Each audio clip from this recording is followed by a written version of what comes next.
Selamat malam bagi yang sudah hadir ya, sambil menunggu yang lainnya. Kita memulai slide show from beginning. Oke. Ini membahas algoritma runut balik backtracking ya. Backtracking. Oke. Ini backtracking ini adalah ya, puisi oleh si develop perunutan ya, perunutan. Backtracking dapat dipandang sebagai salah satu dari dua hal, sebagai fase dalam algoritma traversal DFS, metode pemecahan masalah yang mangkus ya, yang terstruktur dan sistematis. Backtracking ya, runut balik. Oke, kita tunggu ya, karena teknik runut balik atau backtracking ini merupakan salah satu teknik dalam penyelesaian masalah secara umum atau general problem solving. Jadi nanti kalau kamu belajar kecerdasan buatan, ini ada ya dibahas general problem solving, backtracking, ada nanti kelanjutannya. Dasar tekniknya adalah pencarian, teknik searching ya, mencari teknik pencarian ini dalam rangka mendapatkan himpunan penyelesaian yang mungkin pencarian ya. Dia menggunakan algoritma di first search DFS mencari solusi persoalan secara lebih mangkus. Jadi ada pencarian searching runut balik ya. Metode runut balik ini tidak memeriksa semua kemungkinan solusi yang ada, tidak ada beberapa algoritma satu-satu diperiksa, dikoreksi, kemudian kembali diambil solusi. Runut balik ini tidak memeriksa, tapi hanya mencari kira-kira yang mana yang akan solusi itu yang dipertimbangkannya. Jadi waktu pencarian itu lebih sedikit atau lebih hemat ya. Algoritma runut balik diterapkan untuk program game ya, yang suka games, game TikTok tuh menemukan jalan keluar sebuah labirin catur. Nah, ini semua basicnya adalah kecerdasan buatan.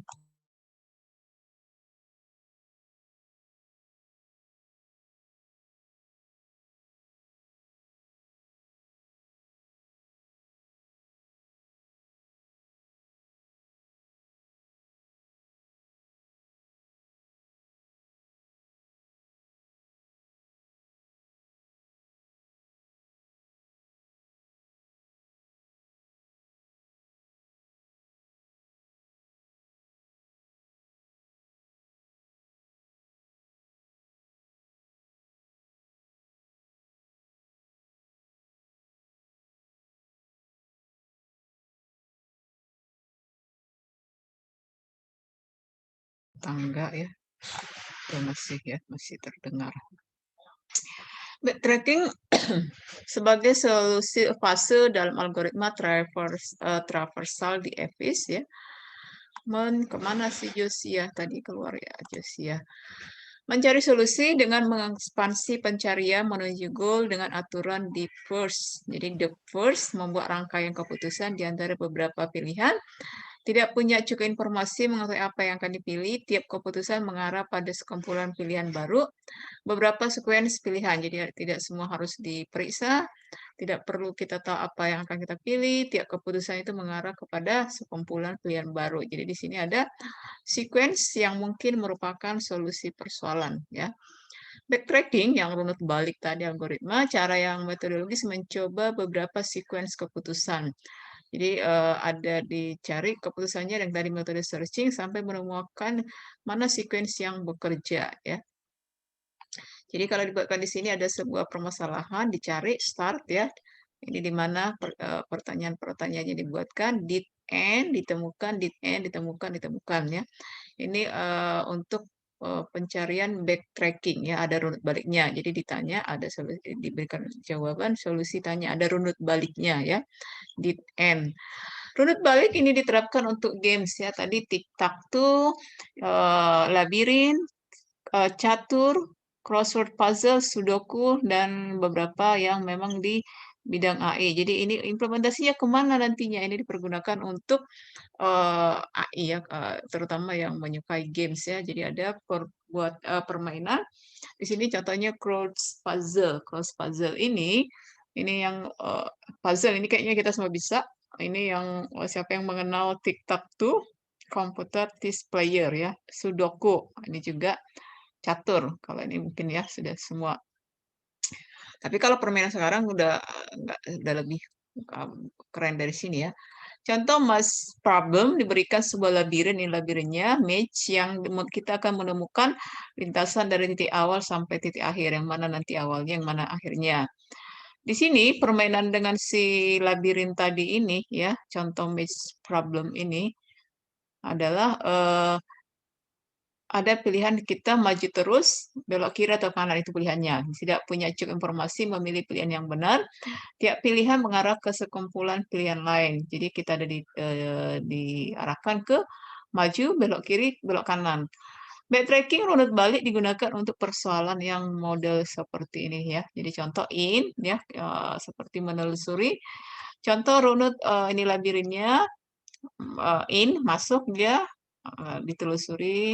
Ini dia tanda panahnya. Perhatikan dari sini ini lagi sampai dia menemukan jalan ke outnya.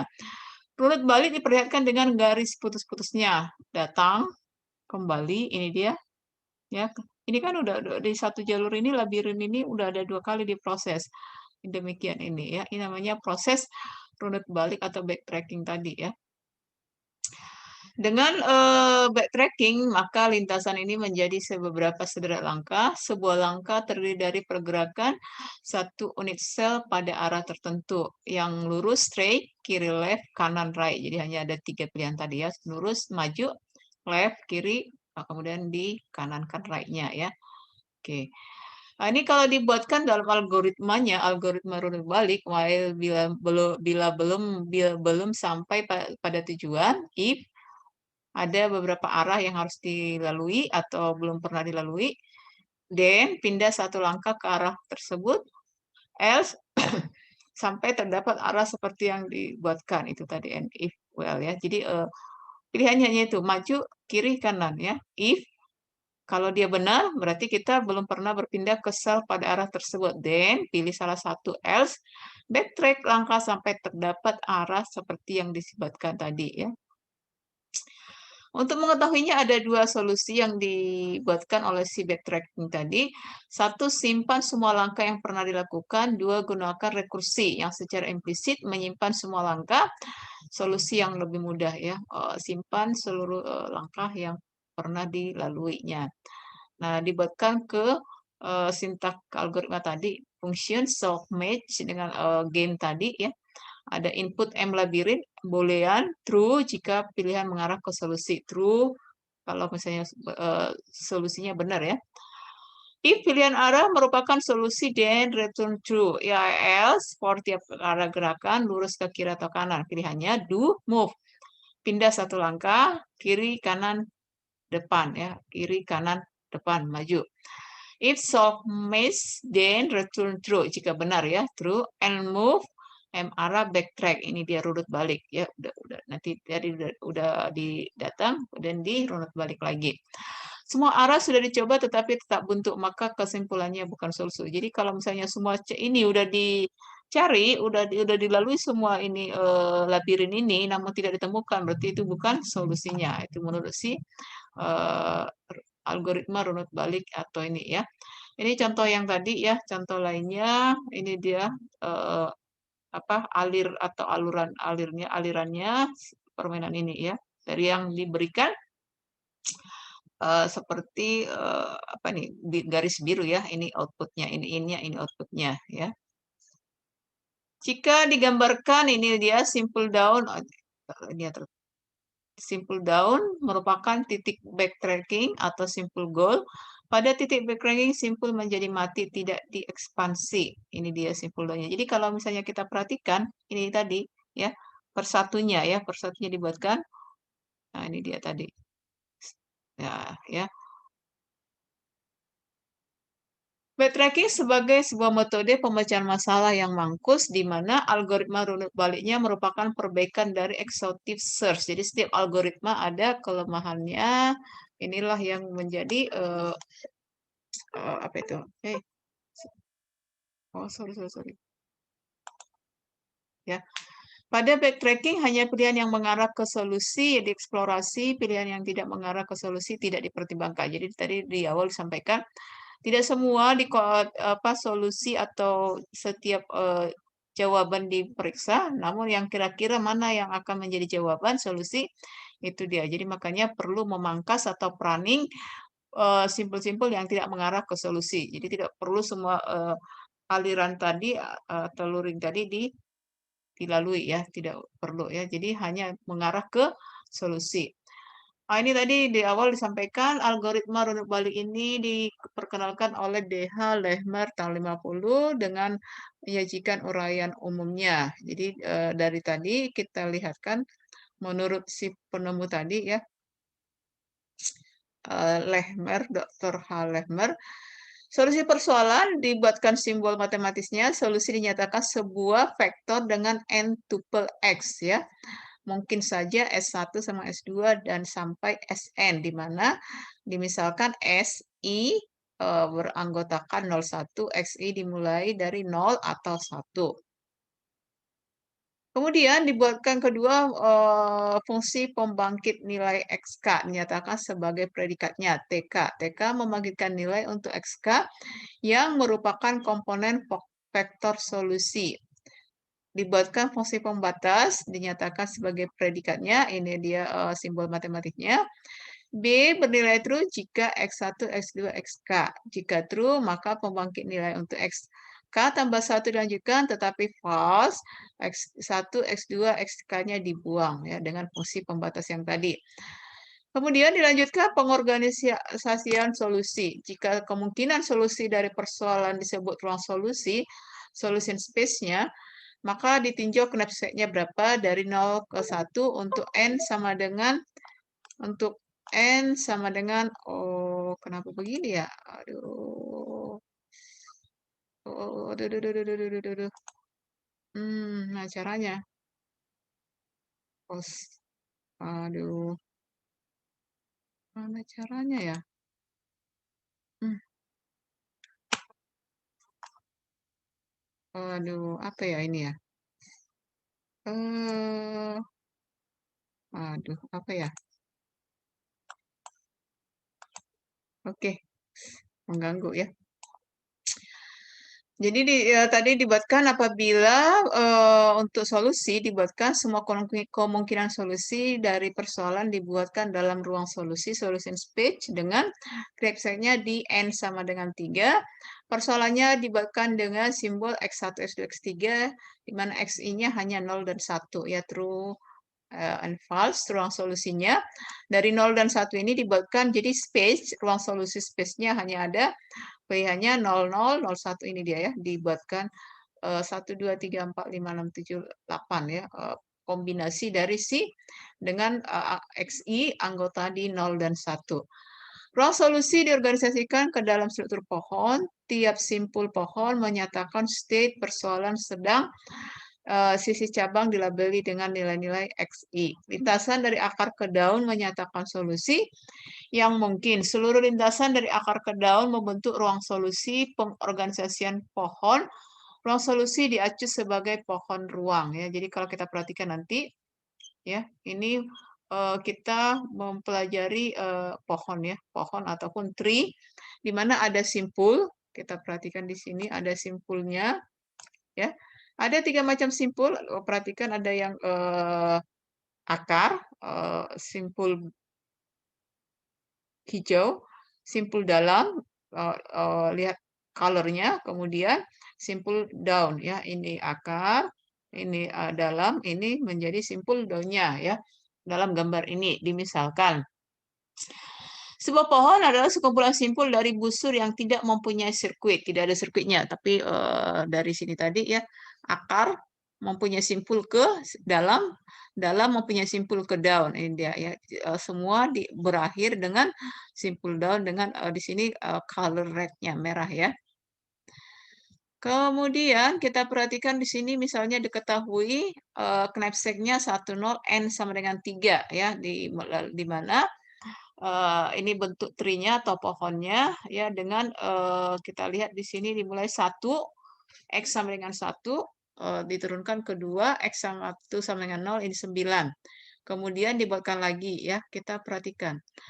Prinsip pencarian solusi seperti tadi yang dibuatkan ya dengan menggunakan metode DFS tadi, Deep First Search. Simpul-simpul yang sudah dilahirkan dinamakan simpul hidup atau live node, sedangkan simpul hidup yang sedang diperluas dinamakan simpul E, expand node. Ya, kita perhatikan. Tadi ada simpul dalam, ada simpul akar, ada simpul daun. Jadi di sini tiap kali simpul E diperluas, lintasan yang dibangunnya bertambah panjang. Jika lintasannya sedang dibentuk tidak mengarah ke solusi, maka simpul E dibunuh atau dihapus sehingga menjadi simpul mati, dead node. Jadi kalau kamu perhatikan tadi ada kenapa dead node itu karena tidak ada lagi kelanjutannya maka disebut dengan ini dead end ya, dead node. Jadi sampai di sini ya, itu dia dead node. Nodenya sudah sampai di situ ya. Oke, kemudian kita perhatikan, oke tadi ya, jika lintasan sedang dibentuk, yang sedang dibentuk tidak mengarah ke solusi, tidak mengarah ke solusi berarti dibiarkan ya, tidak perlu bala di sini disebut dibunuh sehingga menjadi simpul mati. Simpulnya sudah selesai, berakhir di situ. Fungsi yang digunakan untuk membunuh simpul E menerapkan fungsi pembatas bounding function yang tadi dibuatkan. Simpul yang sudah mati tidak akan pernah diperoleh lagi. Jadi kalau misalnya sudah N, cukup sampai di situ ya. Prinsip pencarian solusi dengan metode runut balik yang tadi dicari dengan membentuk lintasan dari akar ke daun. Akar dulu baru ke daun, itu tadi ada. Aturannya menggunakan algoritma di first order ya, DFS. Simpul yang sudah dilahirkan disebut simpul hidup, live node. Sedangkan simpul yang akan diperluas itu disebut dengan expand node, simpul E. Tiap kali simpul E diperluas, lintasan yang dibangunnya bertambah panjang. Jadi setiap ada penambahan, ya kan bertambah, maka si simpul ini akan semakin meluas ya, semakin melebar. Jika lintasan yang sedang dibentuk tidak mengarah ke solusi, ya cukup sampai di situ, maka simpul mati di node. Fungsi yang digunakan itu menggunakan bounding function, simpul yang sudah mati tidak akan pernah diperluas lagi. Sampai di situ ya. Jika pembentukan lintasan berakhir dengan simpul mati, maka dibuatkan lagi pencarian backtrack simpul aras di atasnya. Jadi tadi ada N, sampai di situ dicari lagi kembali backtrack ke simpul aras di atasnya. Jadi sudah ditemukan, kemudian N kembali ke cari lagi ke backtrack ke simpul aras di atasnya. Teruskan dengan membangkitkan simpul anak yang lainnya. Dicari lagi N, di sini cari-cari lagi. Simpul ini menjadi simpul E yang baru, pencarian dihentikan sampai ada goal node. Nah, ini dicontohkan ya, dicari. Nah, berikutnya untuk persoalan N sama dengan 3 diketahui W1, W2, W3, 32, 35, 32, 25 di mana P1, P2, P3, 40, 25, 50, M-nya 30. Solusi dinyatakan X ya, ini anggotanya ada 3, X1, X2, X3, di mana XI-nya adalah 0 dan 1. Wah, anggota X-nya ini ada 3, tapi beranggotakan 0 dan 1. Jadi kombinasi 0 dan 1. Walau diketahui si W1, W2, W3, P1, P2, P3 dengan M 30. Maka kita perhatikan ini rumus untuk fungsi constraint sebagai bounding function ya. Jadi ini menggunakan brute force lintasan dari akar ke daun dievaluasi. Akar, ini tadi akar ke daun, paling ujung tadi akar simpul daun ya. Simpul akar. Nah, ini simpulnya, simpul dikoreksi sampai kemudian nanti kita evaluasi. Misalkan tadi diketahui tadi ini ya, W1, W2, W3, 35, kita perhatikan. Ya, sorry. Ya. W 35, 25, 35, 32 dan juga 25. P 40, 40, 25, 50. Oh, kita lihat di sini, W-nya 35, 25, B 29, ini 10, 13. Kita perhatikan ya, dengan rumus yang tadi, yang ini digunakan, ya ini WX lebih kecil sama dengan M, dengan ini ya. Maka diketahui solusi optimumnya adalah di titik X001, F-nya 50. Keluar masuk ya. Oke. Setiap simpul dalam pohon ruang status berasosiasi dengan sebuah pemanggilan rekursif. Kemudian untuk jika jumlah simpul dalam pohon ruang status adalah 2 pangkat n atau n faktorial, maka untuk kasus terburuk algoritma runut balik membutuhkan waktu dalam, ini dia dibuatkan O, P, N, 2 pangkat n atau O, Q, N kali n faktorial. Dengan Pn dan Qn adalah polinom derajat n yang menyatakan waktu komputasi setiap simpul.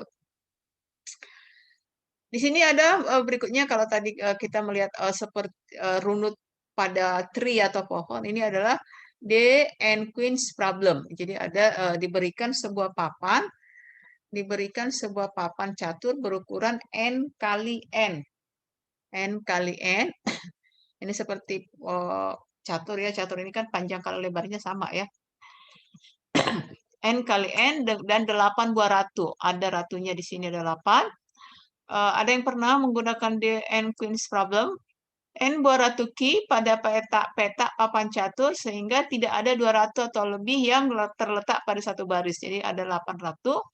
Ini harus tidak ada terletak pada satu baris, tapi pada satu kolom yang sama atau pada satu yang sama. Jadi bagaimana membuatkan diagonal yang sama? Oke, dibuatkan di sini. Ada dua solusi, tetap dia ada queen-nya, queen problem ya, ada 8 queen-nya.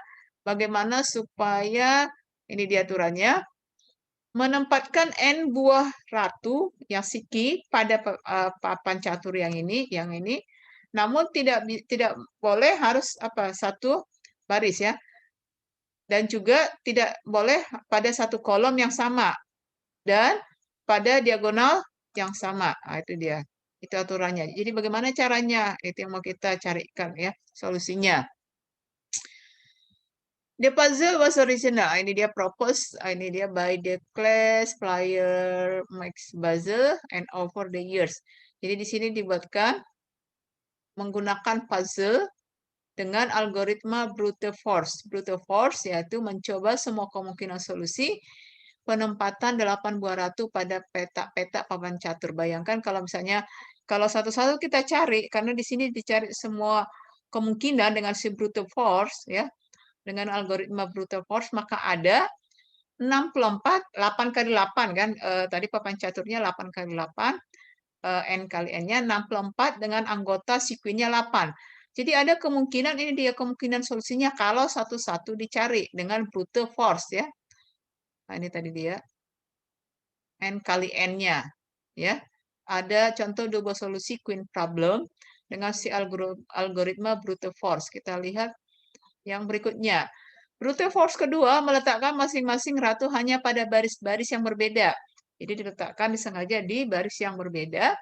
Maka untuk setiap baris akan didapatkan kolom 1, 2, dan seterusnya sampai 8. Karena ada yang berbaris-baris, maka kemungkinan solusi yang didapat dari kombinasi dengan brute force 2 adalah 8 pangkat 8, ini hasilnya ya. 8 pangkat 8 berapa? Coba 8 pangkat 8. 8 kali 8 kali 8 kali 8, ya, dan seterusnya. Kemudian ada brute force yang ketiga menggunakan exhaustive search. Solusinya dinyatakan dalam vektor 8 tuple, ya. Vektor solusi merupakan permutasi dari bilangan 1 sampai 8. Yang tadi pertama tadi C 64,8 brute force 1, yang kedua 8 pangkat 8 di berapa kombinasinya. Yang ketiga menggunakan exhaustive search dengan jumlah permutasi P18. 8 faktorial hasilnya 40, 320. Penyelesaian dengan algoritma runut balik. Jadi ini dibuatkan si brute force, exhaustive search ya, 1, 2, 3. Mana yang lebih optimal, mana yang lebih solusinya lebih efisien ya. Dengan runut balik diperbaiki algoritma brute force yang ketiga yang tadi menggunakan faktorial yang tadi ya, P18 permutasi ya. Ruang solusinya semua dipermutasi dari 1 sampai 8 karena tadi ada 8. Setiap permutasi dinyatakan dengan lintasan dari akar daun. Runut balik ya nanti per daun. Sisi-sisi pohon diberi label nilai XI. Kita lihat. Nah, ini dia kemungkinan dengan runut balik ya. Jadi dibuatkan dengan 4 ratu ya. Tadi 8 ratu dibuatkan 4 ratu. Nah, ini dia. Ini dibuatkan susunannya 1, 2, seterusnya dibuatkan dia dalam si runut balik 4 queen ya. Kemudian kita lihat di sini. Jadi kalau misalnya semua dibuatkan dengan persoalan tadi, ini hasil nanti permutasinya ya, pencabangannya atau searchingnya. Kita lihat dari nodenya dibuatkan node ke akar node daunnya ya. Ini dia dengan 4 ratu yang dibentuk selama pencarian ada 1, 2 ke 18, 2 dibuatkan lagi pencariannya, 18 dicari lagi sampai ditemukan XI sama dengan 3, sementara di sini B-nya adalah 15 ya. Nah, ini dia dalam papan caturnya dengan runut balik persoalan 8 ratu, ini buatkan persamaan matematiknya. Tinjau dua posisi ratu, IJ dan KI, kemudian dua buah ratu terletak pada baris yang sama. Nah, ini dibuatkan persamaannya. Ini algoritmanya. Oke, ini dibuatkan dalam bentuk inisialisasi sintaksnya ya. Kalau tadi berbentuk algoritma dideklarasikan dengan menggunakan function tempat dengan kemudian dibuatkan inisialisasi sintaksnya. Dibuatkan ini untuk yang kita lihat tadi N ratu R, ini graph coloring ya, pewarnaan peta.